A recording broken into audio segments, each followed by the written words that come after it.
বন্ধুরা বন্ধুরা সন্ধ্যাবেলা টিফিন করে মা আমাকে চুলটা এখন বেঁধে দিচ্ছে। চুল বেঁধে তারপরে বিছানাতে উঠে শুবো। আমি তো একা একা উঠতে পারি না, মা আমাকে উঠিয়ে দেয়, বসিয়ে দেয়।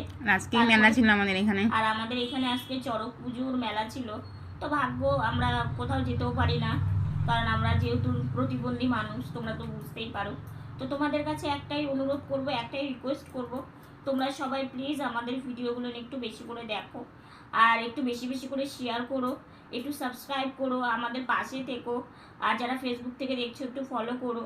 কারণ দেখো, একটা প্রতিবন্ধী মেয়ের কিন্তু জীবন অনেক কষ্ট, অনেক স্ট্রাগল করে তারা চলে।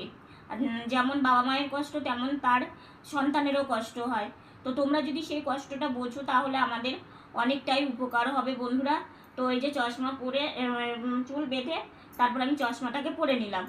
ভিডিওটা ভালো লাগলে সবার সাথে শেয়ার করো।